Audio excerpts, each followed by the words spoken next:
পাথারকান্দিতে শুরু 15 দিনের গ্রীষ্মকালীন সাংস্কৃতিক কর্মশালা। সঙ্গীত, নৃত্য, আবৃত্তি এবং যোগাসনের মাধ্যমে শিশু কিশোরদের সুপ্ত প্রতিভা বিকাশে রাজ্য সরকারের বিশেষ উদ্যোগ। আগামী 31 জুলাই পর্যন্ত চলবে এই বিশেষ প্রশিক্ষণ।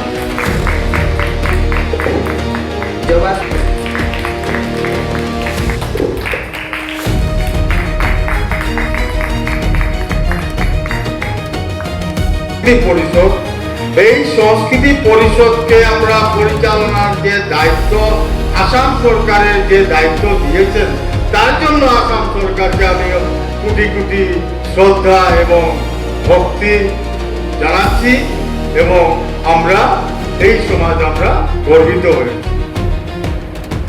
গ্রামাঞ্চলের শিশু কিশোরদের সুপ্ত প্রতিভার বিকাশ, সৃজনশীল মনন গঠন এবং রাজ্যের সমৃদ্ধ সাংস্কৃতিক ঐতিহ্যের সঙ্গে নতুন প্রজন্মকে যুক্ত করার লক্ষ্যে শ্রীভূমি জেলার পাথারকান্দিতে শুরু হয়েছে 15 দিনের গ্রীষ্মকালীন সাংস্কৃতিক কর্মশালা। রাজ্য সরকারের সাংস্কৃতিক বিষয়ক বিভাগের উদ্যোগে আয়োজিত এই কর্মশালা আগামী 31 জুলাই পর্যন্ত চলবে।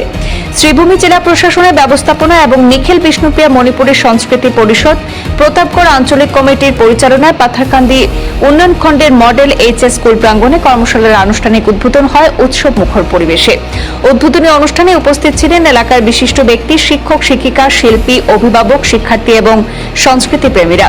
ঐতিহ্যবাহী প্রদীপ প্রজ্বলনের মাধ্যমে কর্মসূচির সূচনা হয়, পরে অতিথিদের উত্তরীয় পরিয়ে সংবর্ধনা জানানো হয়।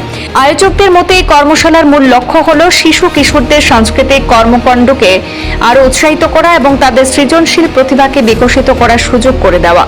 আগামী 15 দিন ধরে অংশগ্রহণকারী শিক্ষার্থীদের সঙ্গীত, নৃত্য, আবৃত্তি, যোগাসন সহ বিভিন্ন সাংস্কৃতিক বিষয়ে অভিজ্ঞ শিক্ষকদের মাধ্যমে নিয়মিত প্রশিক্ষণ দেওয়া হবে।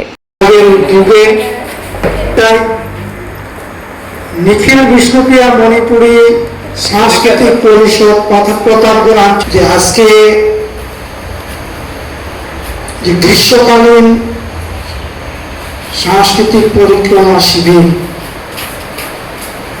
এই শুভারম্ভের দিনে মঞ্চে উপবিষ্ট বিভিন্ন সাংস্কৃতিক ব্যক্তিত্ব, সমাজসেবী এবং উপস্থিত সাংবাদিক ভাইয়েরা, শিক্ষার্থীরা, অভিভাবকবৃন্দ সবাইকে শুভেচ্ছা জ্ঞাপন করে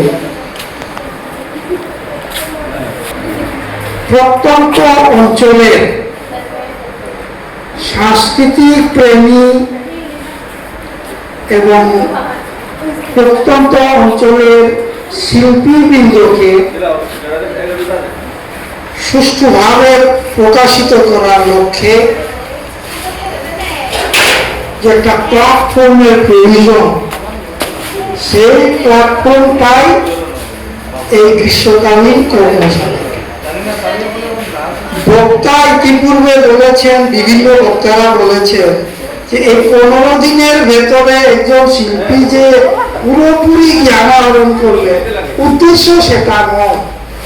যারা প্রত্যন্ত এলাকায় এই সংস্কৃতি নিয়ে চর্চা করছে, এরা প্রকাশিতভাবে একটা নির্দিষ্ট প্ল্যাটফর্মের সুযোগ পেত এবং কম্পিটিটিভ দুনিয়ায় district level, constituency level, state level, central level পর্যন্ত পৌঁছানোর যে একটা প্ল্যাটফর্মের সুযোগ, সেই সুযোগটাই এই গ্রীষ্মকালীন কর্মসূচি প্রোগ্রামটা। এখানে বিভিন্ন শিল্পীরা, শিক্ষার্থীরা রেজিস্ট্রেশন করেছে। সরকার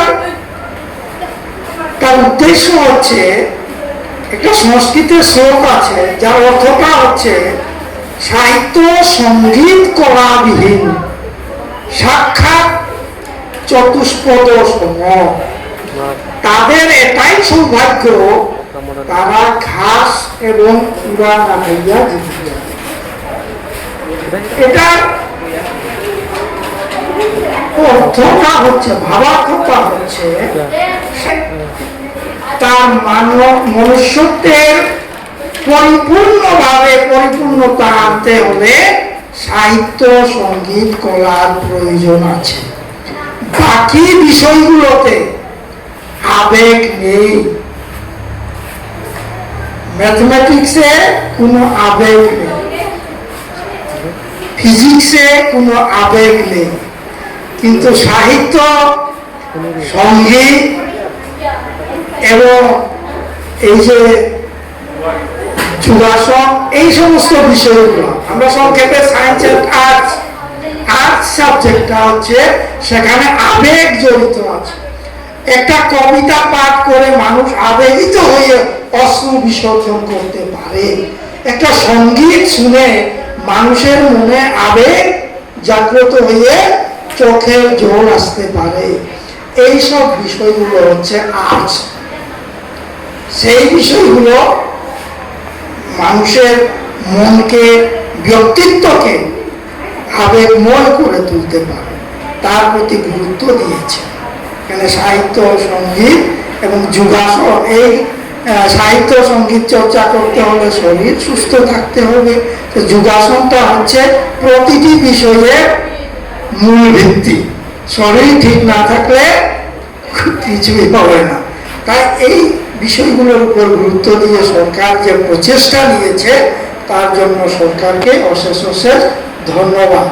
কিন্তু বক্তাদের মুখে আমি শুনতে পেলাম উদ্দেশ্য মহৎ, তার প্রচেষ্টা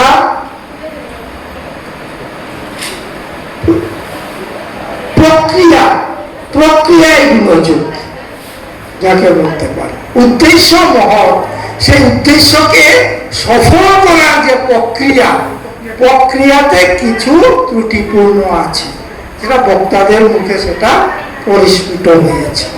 আজকে শিক্ষার্থীদের সমাগমের কম কারণ হচ্ছে ছাত্রছাত্রীরা হয়তো তারা সময় মতো খবরটা পৌঁছেনি। তো এই পৌঁছাতে গেলে কি পদ্ধতি নিতে হবে?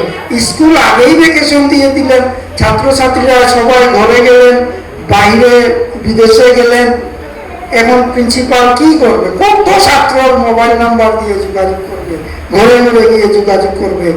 এই বিষয়গুলো আলোচনা করার প্রয়োজন আছে। এই যাকে আমরা ত্রুটি হিসাবে ধরতে পারি, এগুলো সংশোধন করে আগামীতে যাতে এই প্রক্রিয়াকে আরো সুন্দরভাবে করা যায়, সেই প্রক্রিয়া নেওয়ার জন্য আজকের মঞ্চ থেকে আসাম সরকারকে আমরা দৃষ্টি আকর্ষণ করছি। এবং যারা আজকে শিক্ষার্থী হিসাবে আছেন, যারা প্রশিক্ষার্থী আছেন, সবাই যাতে সুষ্ঠুভাবে মনোযোগ সহকারে শান্তি শৃঙ্খলা বজায় রেখে এই কার্যসূচিকে সম্পন্ন করতে পারে, এই আবেদন রইল সবার কাছে রেখে